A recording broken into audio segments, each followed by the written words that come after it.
तो गाइज कल के वीडियो में हमने आरओएच और एईडब्ल्यू के बहुत से अमेजिंग अपडेट्स पर बात की थी, बट गाइज आज इस वीडियो में हम जिन अपडेट्स पर बात करेंगे वो कल के मुकाबले भी बड़ी होने वाली हैं, क्योंकि गाइज यहाँ पर एईडब्ल्यू में सीएम पंक के रिटर्न स्टेटस को लेकर बहुत ही बुरी खबर आ रही है। और गाइज आरओएच के Death Before Dishonor pay per view के अटेंडेंस ने आरओएच रेसलिंग में एक नया रिकॉर्ड बना दिया है। तो गाइज वहीं पैक के ऑल अटलांटिक चैंपियनशिप के अगले कंटेंडर को लेकर काफी बड़ा नाम सामने आ चुका है। और गाइज आरओएच के Death Before Dishonor pay per view के ऊपर जॉनथन ग्रासम के आरओएच के वर्ल्ड टाइटल हारने के बाद अब जॉनथन ग्रासम टोनी खान से उनका रिलीज मांग चुके हैं। तो गाइज वहीं आरओएच के Death Before Dishonor pay per view के बाय रेट को लेकर टोनी खान ने काफी बड़ी अनाउंसमेंट कर दी है। तो गाइज अगर आप लोग को ये सब मेजर अपडेट जानने के तो गाइज वीडियो को तो एंड तक जरूर देखना। और गाइज जिन लोगों ने अब तक वीडियो को लाइक नहीं किया है गाइज वीडियो को लाइक कर देना। बट गाइज चलिए अब बिना कोई टाइम वेस्ट किए शुरू करते हैं इस वीडियो को।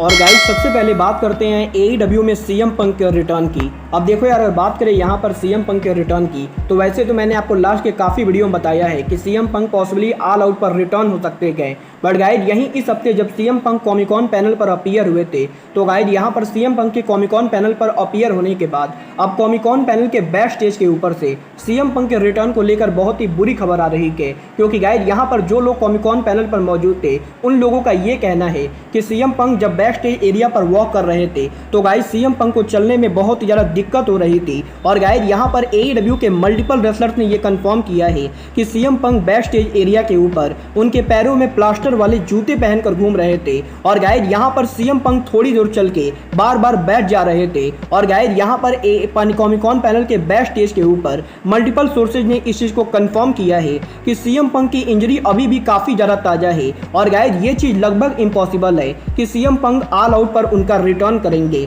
वेल गाइज अगर सच में सीएम पंक की इंजरी अभी इतनी सीरियस है तो गाइज मुझे भी इस चीज की कम ही चांसेस लगते हैं कि सीएम पंक ऑल आउट पर उनका रिटर्न करेंगे। बट गाइज बात करें यहाँ पर एईडब्ल्यू में रिटर्न की तो गाइज जैसा कि आप सभी को मालूम है जब से पैक ने एईडब्ल्यू का ऑल अटलांटिक चैंपियनशिप जीता है तब से पैक एईडब्ल्यू पर अपीयर नहीं हुए हैं। क्योंकि गाइज यहाँ पर पैक करंटली इंग्लैंड के अंदर एईडब्ल्यू के ऑल अटलांटिक चैंपियनशिप को इंग्लैंड के बड़ी रेसलिंग कंपनीज पर डिफेंड कर रहे हैं। और गाइज यही last night revolution pro wrestling के ऊपर पैक ने एक बार फिर से उनके टाइटल को डिफेंड किया है। बट गाइज यहाँ पर पैक के टाइटल को रिटेन करने के बाद पैक ने उनके अगले चैलेंजर को टीच कर दिया है। और गाइज यहाँ पर अब पैक का जो अगला चैलेंजर होने वाला है वो रेसलर कोई इंडिपेंडेंट रेसलर ना होके बल्कि एईडब्ल्यू पर जब अरीना में क्राउड में एक फैन अपने मुंह के ऊपर कार्डबोर्ड पहनकर बैठा था तो गाइज पैक ने उस फैन को देखते हुए ये टीच किया है कि पैक किप सेबियन के खिलाफ उनके टाइटल को डिफेंड करना चाहते हैं। और गाइज अगर आप लोगों को नहीं मालूम है कि किप सेबियन कौन है तो गाइज मैं आपको बता दूं, किप सेबियन एईडब्ल्यू के one of the original wrestler में से एक है। और गाइज किप सेबियन भी करंटली यूनाइटेड किंगडम के अंदर है। और गाइज यहाँ पर अब इस चीज की तगड़ी पॉसिबिलिटी लगती है कि पैक का अगला चैलेंजर और कोई नहीं बल्कि किप सेबियन होंगे। वेल गाइज देखना काफी ज्यादा दिलचस्प होगा कि पैक और किप सेबियन का ये मैच एईडब्ल्यू में होता है या फिर किसी और इंडिपेंडेंट रेसलिंग कंपनी में। बट गाइज चलिए फिलहाल आगे बढ़ते हैं और बात करते हैं आरओएच के लास्ट नाइट हुए pay per view death Before Dishonor की।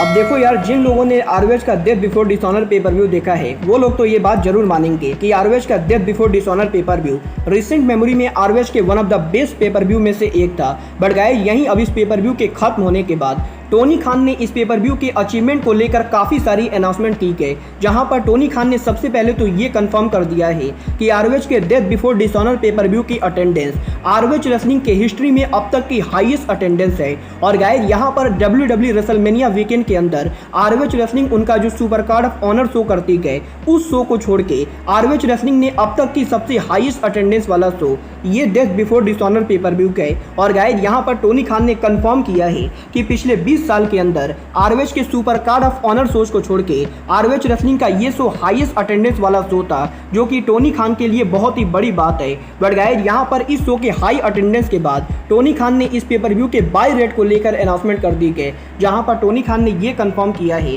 कि आरओएच के Death Before Dishonor pay per view की बाय रेट आरओएच के last pay per view Super Card of Honor के मुकाबले काफी ज्यादा है। क्योंकि गाइस यहां पर डेथ बिफोर डिसऑनर की अर्ली बाय रेट करीबन 25,000 के बराबर है, जो कि सुपर कार्ड ऑफ ऑनर के लगभग दोगुने से भी ज्यादा गए। बट गाइज यहाँ पर ये by rate final by rate ना होके बल्कि अर्ली डिजिटल नंबर है। और गाइज यहाँ पर अर्ली एस्टिमेट के हिसाब से ROH रेसलिंग की फाइनल बाई रेट करीबन 50,000 तक जा सकती है। और गाइज यहाँ पर अगर ट्रेडिशनल बाई रेट और डिजिटल बाई रेट इन दोनों बाई रेट को मिलाया जाता है तो गाइज ROH रेसलिंग का death Before Dishonor pay per view का बाई रेट ROH कंपनी का अब तक का हाईएस्ट बाई रेट होने वाला है। और गाइज यहाँ पर अटेंडेंस और बाई रेट के मामले में ROH का death Before Dishonor pay per view ROH wrestling का सबसे बड़ा शो बन चुका है। वेल गाइज आपको ROH का death Before Dishonor pay per view कैसा लगा आप लोग मुझे कमेंट करके बताइए। बट गाइस बात करें यहाँ पर Death Before Dishonor pay per view की तो गाइस जैसा कि आप सबने डेथ बिफोर डिसऑनर के ओपनिंग पर देखा ROH के Death Before Dishonor pay per view के ओपनिंग के ऊपर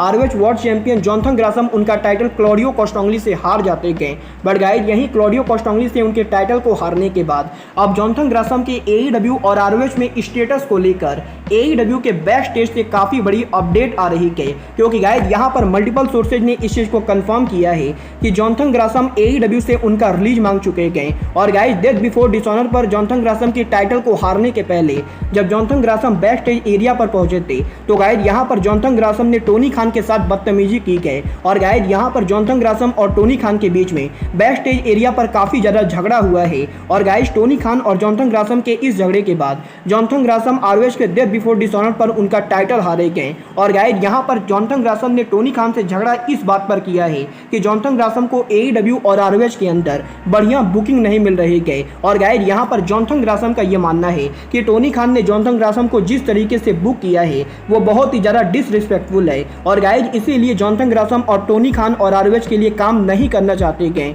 और गाइस जॉनथन ग्रासम ने AEW के बॉस से उनका रिलीज मांग लिया है। वेल गाइस देखना बहुत ही ज्यादा दिलचस्प होने वाला है कि टोनी खान जॉनथन ग्रासम का ये रिलीज ग्रांट करते हैं या नहीं। बट गाइस जहां तक बात रही मेरी पर्सनल ओपिनियन की तो गाइस मुझे तो पर्सनली यही लगता है कि टोनी खान को जॉनथन ग्रासम का रिलीज ग्रांट कर देना चाहिए, क्योंकि गाइस अगर जॉनथन ग्रासम ऐसे ही बदतमीजी करते रहेंगे तो गाइस जॉनथन ग्रासम को देखकर और भी रेसलर इंस्पायर होंगे और गाइस टोनी खान के लिए आगे चलकर मुश्किलें बढ़ सकती हैं। वेल गाइस आपको क्या लगता है टोनी खान को जॉनथन ग्रासम को रिलीज करना चाहिए या नहीं आप लोग मुझे कमेंट करके बताइए। बट गाइज अब आज के इस वीडियो में बस इतना ही। मैं मिलता हूँ आपसे अपने अगले वीडियो में। बट गाइज तब तक के लिए good bye, good night and bang.